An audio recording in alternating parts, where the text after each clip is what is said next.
Eu odeio me mudar. Desde criança que eu me mudo constantemente. Eu já tive 5 lugares que eu pude chamar de lar. E isso com apenas 21 anos. Isso dá o quê? Uma média de uma casa a cada 4 anos? Toda vez que eu me mudava era meio que por surpresa.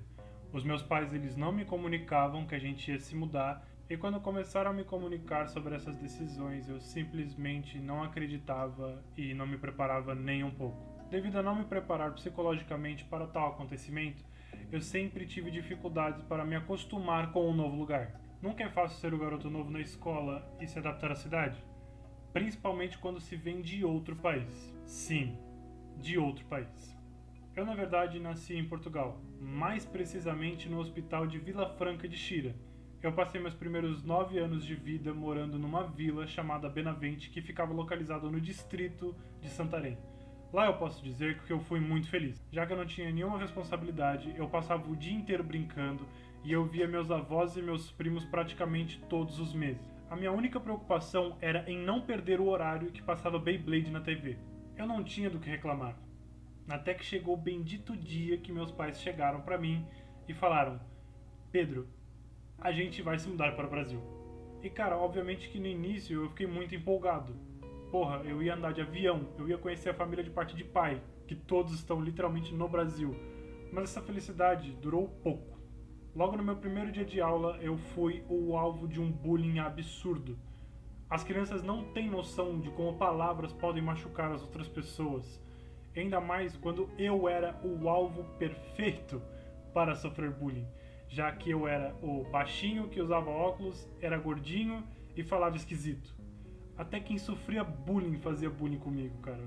Mas, né, dá pra entender, porque o sonho do oprimido é ser o opressor. Mas enfim, eu nunca tinha sido xingado a esse nível, então eu não sabia lidar com tal situação. Obviamente eu não gostava nem um pouco e eu acabava saindo na mão com todo mundo que me xingava. Praticamente toda semana eu voltava com a camisa cheia de sangue, seja meu ou das pessoas que estavam me zoando. E isso levou a minha quase expulsão daquela escola. Falaram que se eu me metesse em mais uma única briga, eu ia ser convidado a ser retirado da escola. Mas até que isso amenizou um pouquinho. As brigas pararam de ser tão recorrentes assim, eu comecei a me adaptar mais ao local, a me misturar mais com as pessoas. E quando eu finalmente consegui me enturmar com a rapaziada, meus pais chegaram de novo e falaram assim: Pedro, a gente vai se mudar. Mas dessa vez não era uma mudança tão grande assim, de um país para outro. Era somente para um outro bairro. Não era assim muito distante, mas foi o suficiente para eu ter que mudar de escola e mudar de vida novamente. E então lá vou eu de novo. Nova casa, nova escola, novos amigos. Mas agora eu já tinha uma certa experiência sobre como é recomeçar e eu decidi não tomar os mesmos erros que eu tomei da primeira vez. A primeira decisão que eu tomei foi a de não falar que eu vim de Portugal, para evitar as piadinhas básicas. Aproveitar que eu já tinha perdido o sotaque, então seria um pouco mais fácil esconder essa informação das pessoas.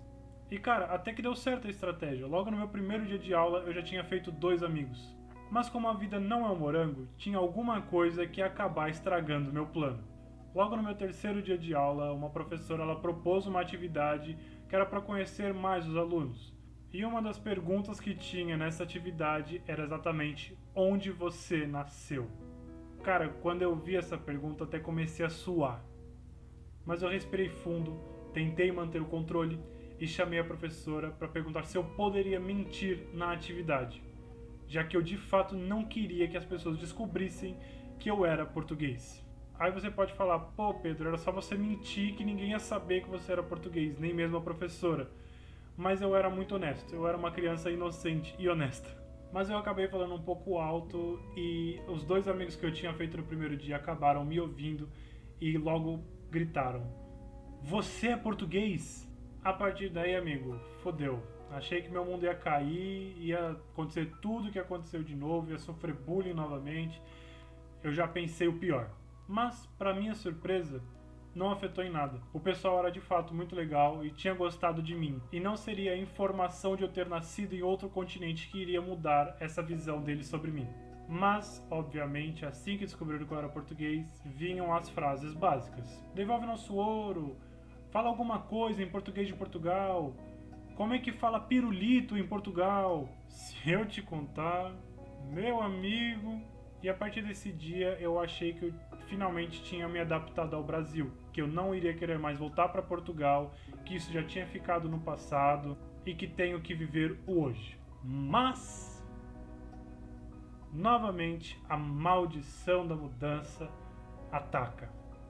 Dessa vez, meus pais até me avisaram com uma certa antecedência. Mas eu não quis acreditar que isso de fato poderia acontecer novamente e eu não me preparei para tal. Eles me avisaram no meio do ano a possibilidade de se mudar para uma nova cidade, porém que seria somente no início do próximo ano, muito provavelmente. Passado 2 meses dessa conversa, meus pais chegam em mim e falam: a gente vai se mudar daqui a 1 mês. E sim, claramente essa informação me abalou e muito, porque eu já estava no caminho de começar a minha vida, eu estava terminando o ensino médio com os mesmos amigos que eu tinha feito no ensino fundamental, e eu estava convicto que se eu fosse mudar de casa seria por conta própria. Mas não foi bem assim. Essa cadeira... Se vocês repararem que do nada eu estou no chão e do nada eu estou em cima, é porque minha cadeira é uma bosta e ela não fica parada. Logo após eu ter me mudado para uma nova cidade, eu me fechei completamente para novas experiências. Claro, terminei o ensino médio, no ano seguinte eu comecei a trabalhar, mas parecia que eu estava vivendo no automático, apenas sobrevivendo. Eu demorei muito para me adaptar aonde eu estou agora. Logo a primeira pessoa que eu conheci foi através do Tinder e eu tive a brilhante ideia de ter um relacionamento com ela. O que não foi uma boa ideia. Quem sabe eu não conte essa história um dia aqui. Mas sim, o principal motivo de eu odiar me mudar é por conta de eu ter que começar tudo de novo. Tudo que eu acabo construindo em um lugar, quando eu me mudo, parece que foi tudo jogado no lixo. Igual aqueles jogos que você pode voltar no início dele a qualquer momento. Geometry Dash, Chain It Together, Getting Over It e por aí vai. E acaba sendo frustrante porque fica aquela sensação que todo o seu esforço foi em vão, mesmo não sendo. Porque se eu já passei por tudo isso e eu sempre dou um jeito de começar de novo, significa que eu aprendi alguma coisa ou outra com toda a situação. E se você ficou até aqui, é porque você se identificou com essa história, nem que seja só um pouquinho. Então é isso, eu agradeço a sua atenção e estamos juntos, #TMJ.